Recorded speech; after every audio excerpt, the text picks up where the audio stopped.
கர்த்தருடைய பரிசுத்த நாமத்துக்கு ஸ்தோத்திரம்.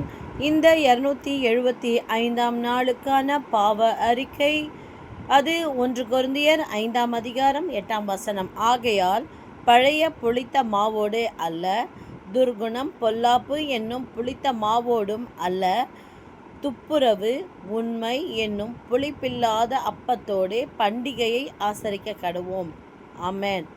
பிரியமானவர்களே, தேவனுடைய சமூகத்துக்கு வரும்பொழுது நாம் புளிப்பில்லாத, அதாவது சுத்தமான உண்மையுள்ள இருதயத்தை சுமந்து கொண்டு அவர் சமூகத்துக்கு வர வேண்டும் என்று ஆண்டவர் சொல்லுகிறார்.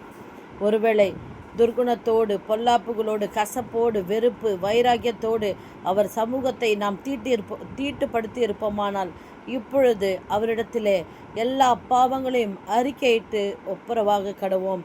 அப்பொழுது மெய்யாகவே தேவன் நம்முடைய எல்லா பேராசை, நாகரீகம், ஆடம்பரம், கவனமற்ற பொறுப்பற்ற வாழ்க்கை, குற்ற உணர்வுகள் எல்லாவற்றையும் நாம் ஜெயித்து வாழ கர்த்தர் உதவி செய்வார். எனவே பிரியமானவர்களே, தேவ சமூகத்தை நாம் பரிசுத்தத்தோடு நாடக்கடவும். எல்லா துர்குணத்தையும் நாம் அறிக்கை செய்து விட்டுவிடுகிறேன் என்று நாம் சொல்லும் பொழுது மெய்யாகவே விடுதலையோடு வாழ கர்த்தர் உதவி செய்வார். God bless you.